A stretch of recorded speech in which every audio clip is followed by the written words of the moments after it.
Aujourd'hui, on va parler émotions.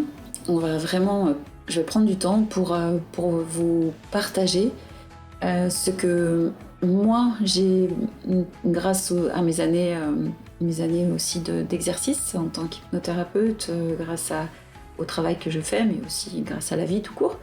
Je pense pouvoir aujourd'hui vous exposer assez clairement, je l'espère en tout cas. Et voilà le sujet donc du jour, les émotions. Et on parlera bien sûr et surtout des émotions négatives, celles que l'on fuit absolument.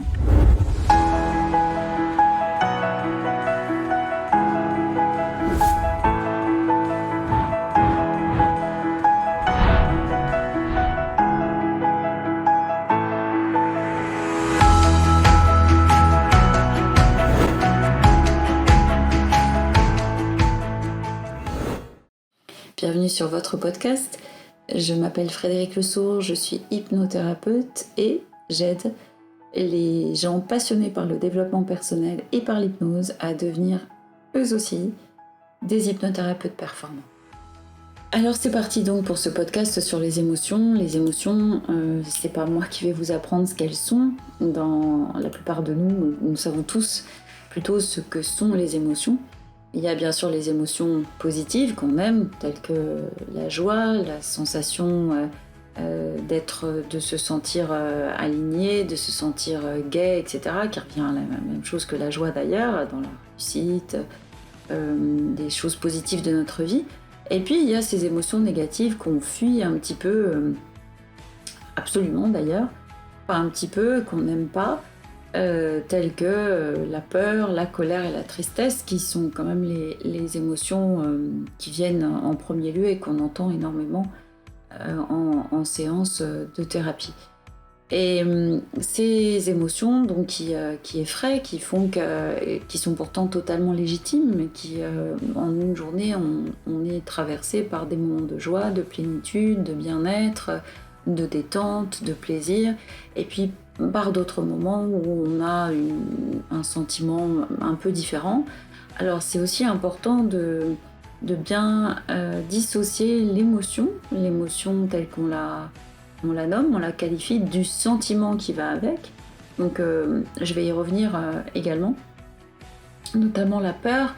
Quand on commence déjà par parler des émotions négatives, dans la peur, il y a les sensations dans le corps qui vont avec. Donc la peur, la colère et la tristesse vont donner des ressentis corporels qui sont pas très agréables. On peut se mettre à trembler, on peut avoir le plexus solaire complètement broyé, très très serré. On peut sentir qu'on est effectivement rouge de colère, on a cette espèce d'agitation intérieure. Donc ça, c'est le sentiment, là je parle de sentiment corporel, directement lié aux émotions. Avec la peur donne le sentiment d'être anxieux, bouleversé, de se sentir effrayé, de se sentir paniqué, très soucieux, tendu. Ça va aussi avec les tensions musculaires. On se sent tourmenté. La colère, quant à elle, va nous donner une sensation d'agitation intérieure, d'amertume. On se sent furieux. On se sent haineux, et je parle de la sensation du corps sans parler des pensées qui vont avec, donc tout ça est très énergivore. La colère peut donner une sensation d'irritation intense, on a absolument zéro patience, on supporte plus rien ni personne, on est là à bouillir sur place et on se sent dans la rancune. La tristesse, quant à elle, nous fait nous sentir abattus, découragés, déprimés, va amener bien évidemment aussi des larmes, et ça j'ose dire c'est vraiment, on y viendra tout à l'heure, le côté positif, c'est-à-dire quand les émotions à l'extérieur passent justement de la sensation corporelle ou la sensation de comment je me sens, quel est mon ressenti corporel et quel est mon ressenti à l'intérieur de moi, vers l'extérieur. Parce que, et c'est le sujet de ce podcast, les émotions ont tout intérêt à être exprimées. Donc j'en étais à la tristesse, on peut se sentir aussi impuissant, parce qu'on dit finalement que voilà, on est triste, on sera toujours triste et rien ne va. Parce qu'avec ces émotions-là vont aussi des pensées forcément Et les émotions négatives donnent des pensées, j'y arriverai jamais, je peux pas, j'en peux plus, etc. Enfin, ces phrases qu'on connaît tous et qu'on s'est répétées maintes et maintes fois à chaque fois qu'on ressent cette émotion, pour peu qu'elle s'installe un peu, telle que la tristesse. Quand la tristesse est là depuis plusieurs jours, elle donne effectivement un abattement incroyable, nous donne la sensation qu'on n'est plus du tout en maîtrise de ce qui se passe, qu'on est dépassé totalement par les événements, qu'on n'arrive plus à faire surface, on n'arrive absolument plus à avoir cette impression de gérer ce qui est en nous. Et pourtant. Donc, j'ai écouté énormément de gens parler des émotions, il y a des choses extraordinaires. Et ce que j'ai retenu le plus et qui m'a moi marqué le plus et que je vais partager avec vous, c'est que déjà, en dehors du fait que je reste persuadée que nos émotions, et l'expression de l'émotion, quand l'émotion est accueillie, peut donner en tout cas suite à une interrogation à l'intérieur de moi-même. C'est vraiment un chemin à reprendre de moi à moi, plutôt que de sentir, et ça c'est de la théorie, après il faut passer à la pratique, je vous entends déjà, je vous suis d'ailleurs, mais quand j'ai peur, ok, comment je fais pour ne pas regarder ce qui se passe à l'extérieur de moi comme quelque chose d'extrêmement dangereux, comment je fais pour ne pas sentir qu'à l'intérieur de moi quelque chose me dit il y a danger, il va se passer quelque chose, je suis en danger, je sens cette angoisse, ça va mal se terminer, etc. etc. Et c'est déjà qu'il ne faut pas oublier que les émotions viennent essentiellement d'un besoin, un besoin que l'on a toujours, tous les jours. Des besoins, il y en a de multiples, qu'on va voir aussi par la suite, qui ne sont pas satisfaits. Et si mes besoins ne sont pas satisfaits, ce ne sont pas des besoins matériels, bien évidemment, c'est ce qu'on appelle des besoins psychosociaux fondamentaux, qui vont assurer notre survie mentale et qui font que quand je m'interroge sur ces besoins psychosociaux que je peux ressentir, alors effectivement, je vais pouvoir répondre à ces besoins et permettre également, c'est un moyen, mais pas que celui-là, parce qu'il est celui-ci assez rationnel, il demande donc à avoir une connaissance certaine de la manière dont fonctionne l'émotion. On n'est pas toujours capable de ça, mais c'est important aussi d'ajouter ce côté rationnel à l'émotion, parce que oui, il y en a un. Donc ces besoins psychosociaux, d'une part, comprendre qu'à l'instant T, quand je suis dans cette peur, parce que c'est même plus je suis dans la peur, je deviens la peur elle-même, parce que j'ai le droit d'avoir des émotions, mais la problématique des émotions, c'est que je suis l'émotion tout entière, je deviens la peur, je suis colère, je suis tristesse, alors que accueillir l'émotion ne signifie pas l'ingérer et l'absorber, et ça aussi c'est de la théorie, mais ça s'apprend aussi, c'est-à-dire je ressens qu'il se passe quelque chose en moi, mais j'ai le droit aussi de me dire par exemple, ok, là je ressens de la peur, mais je ne suis pas la peur, parce qu'une partie de moi est absolument, totalement le contraire de ce qui est en train de se passer là, c'est-à-dire d'une partie de moi qui s'est mise en mode warning, danger, par exemple. Donc il y a d'une part les besoins psychosociaux sur lesquels je vais revenir dans un instant, mais aussi l'idée de l'expression de l'émotion, pour pouvoir vraiment la relâcher. Et je pense que si on est dans une société qui, on nous le placarde souvent dans certains articles concernant la santé mentale, notamment, on est un pays plutôt bien placé dans la prise de psychotropes, d'anxiolytiques, etc.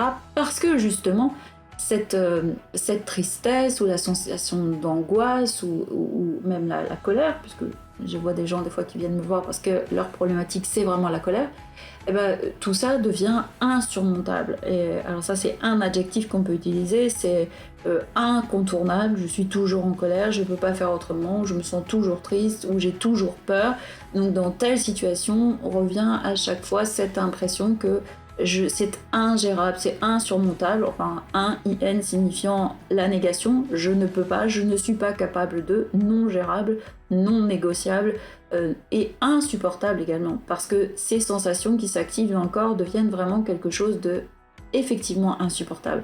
Et ça fait tellement mal à l'intérieur que l'anxiolytique semble effectivement le bienvenu dans les moments où c'est trop, où ça déborde. Alors, comment accueillir ce qui est et qui va de toute façon passer, parce que c'est impermanent, c'est vraiment important de se le dire. Ce n'est pas quelque chose qui s'installe et qui va s'installer toute la vie. J'ai le droit d'avoir de la tristesse, mais je sais aussi qu'il y aura d'autres moments qui vont revenir, même si j'ai du mal à le croire quand je me sens triste. J'ai peur, ok, je ne suis pas la peur, il y aura d'autres moments où je vais pouvoir me sentir confiant en moi. Donc c'est déjà ça. Comment prendre en charge, mes besoins qui sont en ce moment non entendus, inassouvis, et en quelque sorte, comment ne pas m'abandonner, comment ne pas me laisser tomber pour suivre totalement le chemin absolument alarmant et alarmiste de l'émotion négative qui s'empare de mon corps et qui est totalement en train de prendre possession aussi de mon esprit, ce qui fait que je me sens complètement à côté de la plaque et complètement obsédée aussi par cette obsession. Alors, d'une part, je vous propose de comprendre mieux nos besoins qui sont effectivement non entendus, non assouvis, ou, comme je disais tout à l'heure, on est en train de s'abandonner et de se lâcher la main et de dire « écoute, c'est sans moi parce que je peux rien faire pour toi, là j'arrive pas ». Donc je rentre dans l'émotion, je suis l'émotion et je suis débordée par l'émotion et je finis peut-être par prendre un médicament parce que j'en peux plus. Et dans un second temps, comment je peux faire pour relâcher cette émotion après l'avoir accueillie. Donc d'abord les émotions négatives, encore une fois, c'est la vie. C'est vraiment ça. Et c'est la vie est faite, le quotidien est fait d'émotions qui sont toutes vraiment qui sont mouvantes. Dans une journée, on passe de l'une à l'autre et des moments où on se sent encore une fois dans la plénitude, dans la joie, dans je me sens bien, je suis fatiguée, j'en ai marre, je me sens triste, etc. C'est totalement humain et c'est comme ça au quotidien. Maintenant, quand je parle de besoins psychosociaux fondamentaux inassouvis, comme on a des besoins qui sont physiologiques, respirer, boire, manger, dormir, etc., ça on est tous ok avec ça. Maintenant on prend moins en considération nos besoins psychosociaux fondamentaux, qui sont que j'ai des besoins de moi à moi, d'écouter que moi, une partie de moi réclame par exemple de la sécurité intérieure, une sensation vraiment de paix intérieure. J'ai besoin de ça, j'ai besoin de tranquillité, j'ai besoin de liberté, j'ai besoin de faire des choix pour moi-même, j'ai besoin d'un espace pour moi-même, j'ai besoin aussi d'échanges avec moi-même, d'entente, de lien, de partage. J'ai besoin de cette proximité de moi à moi, c'est-à-dire d'écouter mon intérieur. J'ai besoin de me soutenir, j'ai besoin de me réconforter, j'ai besoin de m'aimer. Ça aussi, c'est un vaste sujet, mais s'aimer, c'est pas se regarder dans la glace en se disant « je suis le plus beau ou je suis la plus belle », c'est vraiment j'ai besoin d'amour vis-à-vis de moi-même. Or, encore une fois, on se lâche souvent la main quand on a ces émotions négatives qui deviennent envahissantes et qui nous débordent en disant « je n'y arriverai jamais, c'est foutu ». C'est pas de l'amour pour soi, ça c'est pas la voie de l'amour effectivement, donc de plus en plus apprendre à repérer ce besoin qu'on a de s'aimer soi-même et aussi de se sentir aimé bien sûr, donc un besoin de protection, de prendre soin de son soi, sentir qu'on est dans l'accomplissement de soi, dans l'affirmation de soi, aussi dans la connaissance de soi, c'est-à-dire que c'est super important de sentir que par exemple quand j'ai peur, la peur, elle est là, elle est effectivement présente, je peux la ressentir en moi. À quel besoin inassouvi ça fait écho ? Tout simplement là en ce moment où je ne me sens pas en sécurité. Alors c'est très rationnel, c'est très vraiment dans le déroulement, là je vous donne un déroulement qui est je vous ai pas dit de vous dire à cet instant là, voilà, j'ai peur, alors quel est le besoin. Peut-être que à l'instant T c'est plus compliqué, mais justement si vous m'écoutez, c'est peut-être que vous avez la chance de vous sentir plutôt détendu, dans l'ouverture du partage avec moi, c'est ce que j'espère. Mais si vous avez peur, posez-vous la question, si vous êtes triste, qu'est-ce qui se passe en moi ? Quel est le besoin qui n'est pas assouvi en ce moment ? Est-ce que je me donne à moi-même ce dont j'ai besoin ? Est-ce que je me respecte en ce moment même ? Est-ce que je donne du sens à ce qui est en train de se passer ? Est-ce que je me sens juste vis-à-vis de moi-même ? ou j'ai aussi besoin de plaisir, justement, est-ce que je suis dans le plaisir ou pas du tout, parce que justement ces émotions négatives sont là et sont fortes, et puis j'ai besoin de détente, de lâcher prise, de repos, de ressourcement, etc. De ressources, pas de ressourcement. Donc c'est vraiment tous ces besoins-là qu'il s'agit d'aller voir, c'est-à-dire comment moi je me sens là en ce moment. Quel est le besoin qui n'est pas assouvi? Quel est le besoin? De quoi j'ai besoin en ce moment même? Et qu'est-ce que je pourrais m'apporter? Comment je pourrais répondre à ce besoin de sécurité intérieure, par exemple en me disant, en me rassurant moi, en me prenant dans mes bras, en me disant mais ça va aller, on va y arriver. Aujourd'hui c'est pas un jour très sympa, mais c'est ok en fait, c'est ça, on va traverser ce moment. Et c'est se réconforter soi-même. Parce qu'on a tendance, évidemment, à aller chercher le réconfort ailleurs. Alors ça peut être justement ce qui donne de l'addiction, parce qu'on va se réconforter avec de la nourriture, avec des cigarettes, avec de l'alcool, dans les addictions, ça c'est pas le sujet du jour, mais l'addiction ça sert à ça, ça vient nous faire croire qu'on va répondre à nos besoins fondamentaux là, immédiats, ce qui n'est pas le cas. Je vais répondre à mes besoins si je prends conscience de mes besoins et que je fais tout ce que je peux, du mieux que je peux pour y répondre. Et ça, c'est vraiment super important. Donc, déjà d'une part, reconnaître mes besoins fondamentaux, m'arrêter un moment, prendre un cahier, prendre des notes, quels sont mes besoins en ce moment, comment je me sens et de quoi j'ai besoin. Et je laisse un tout petit peu, si je peux, ces émotions négatives ok, je les ressens là, elles ne sont pas moi, c'est l'expression de mes besoins inassouvis. Et plus je vais aller vers mes besoins, et plus moi, je vais pouvoir vraiment répondre à ce dont j'ai besoin, et alors, de façon de plus en plus automatique et systématique, me dire, ok, là, je vais me poser avec moi-même. Ça ne veut pas dire que je vais évacuer là, à l'instant T, la tristesse complètement, ou la peur, ou quoi que ce soit, mais déjà, je descends d'un cran. Je me dis, ok, je reconnais qu'en ce moment, il se passe quelque chose en moi, et je reconnais aussi que, effectivement, j'ai des besoins, et fort probablement, si ce n'est pas assurément, des besoins qui ne sont pas entendus. Alors je vais m'écouter, je vais me donner la main, et donner la main à toutes les parties de moi qui sont en train de tambouriner, de se réveiller des blessures archaïques et que sais-je, et l'enfant intérieur, etc. Et me dire, ok, je me pose et je me fais du bien à moi-même en écoutant tout ça. Et la deuxième solution, la voie à prendre, et j'ai jamais autant réalisé de l'importance justement d'extérioriser tout ce qu'on ressent qu'en écoutant ce monsieur qui s'appelle Tal Chaleur et qui a fait beaucoup de vidéos que je vous engage à aller regarder, et ce monsieur dit des choses très très très intelligentes à mon sens et très raisonnables justement. Quand on était tout petit, déjà on n'a jamais douté de ce qu'on était capable de faire, hein. Donc ça c'est moi qui insiste sur ça.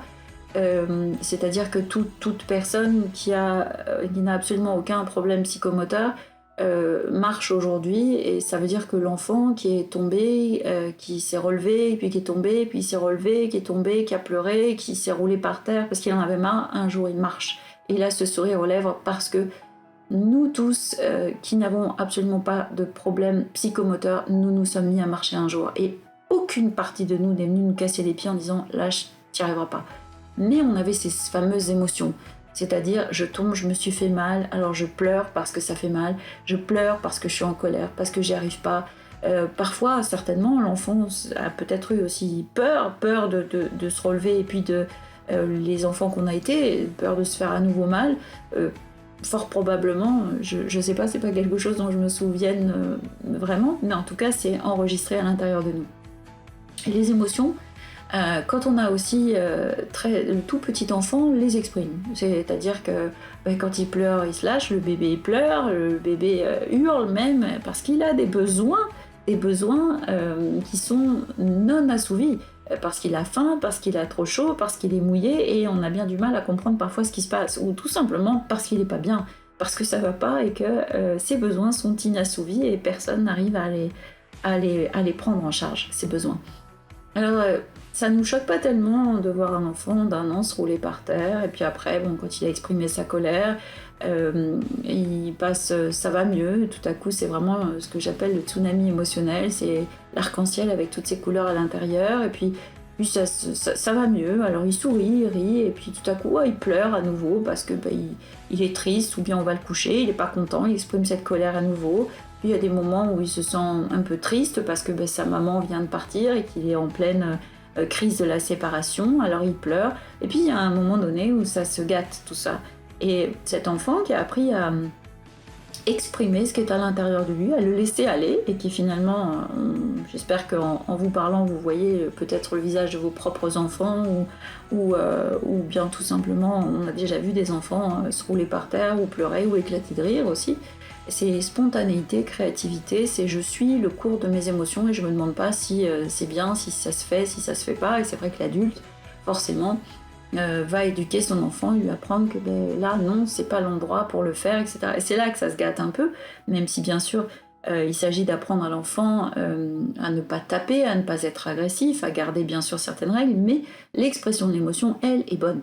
Et l'expression des larmes, et comme dit Tal Chaleur, c'est pleurer avec son corps en fait, c'est-à-dire je pleure mais je laisse mon corps être secoué par les sanglots, je pleure comme je vois mes patients qui pleurent en s'excusant ou qui essuient les larmes parce que ça se fait pas ou parce qu'on va s'occuper, nous les femmes, du rimel qui coule et quelle tête je vais avoir quand je vais sortir. Mais en fait, si on s'occupait de nos propres besoins, on se dirait là, j'ai juste besoin de lâcher tout. Et c'est vraiment essentiel de lâcher avec le corps. Et là, moi qui prône quand même la présence des mémoires cellulaires, de tout ce qui est enregistré dans le corps, parce que tout est enregistré, tout est à sa place, c'est vraiment super important de retenir que justement, on a tout intérêt à relâcher. Alors quand on pleure, de laisser les sanglots être bien bruyants, de les laisser sortir. Chaleur lui parle de sortir, expulser la colère, de jouer au tigre, etc. Vous allez me dire, c'est pas très très évident. C'est peut-être pas évident, mais c'est vital. Je pense que c'est pas mal d'aller dans un endroit en pleine nature et de hurler, de laisser sortir ce qui est vraiment à l'intérieur de soi. Et comme il dit, pousser ce cri jusqu'à ne plus avoir d'air et sentir, parce que je l'ai testé, qu'après effectivement, quand on inspire à nouveau, c'est plus calme. Et c'est en lâchant, en sortant. C'est un besoin aussi de libre expression, de liberté, de choisir de relâcher. Et la peur, c'est la même chose. Je peux faire une grimace énorme en sentant cette peur en moi et en laissant tout mon corps se contracter avec ça. Et en même temps que le corps se contracte, le corps va relâcher aussi les tensions. Donc j'ai conscience de ce qu'est l'émotion. L'émotion demande à être exprimée. L'émotion est là, présente, parce que justement, elle me dit quelque chose en moi n'est pas entendu. Un besoin, des besoins ne sont pas écoutés et j'ai besoin, là maintenant, de laisser ces besoins être. J'ai besoin d'écouter mes besoins et d'y répondre tant que faire se peut.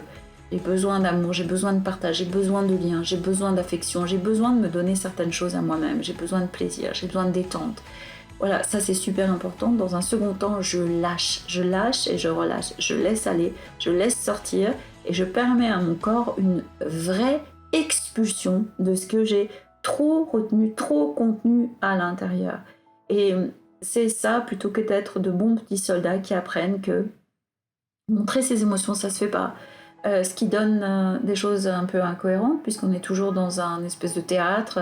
Tu vas bien ? Oui, ça va, même si on va pas bien. Donc en fait, la phrase ne signifie rien du tout. D'ailleurs, aujourd'hui, on se dit « ça va ?» et toi, donc on s'écoute absolument pas. Mais le plus important, c'est pas d'être forcément entendu par l'autre.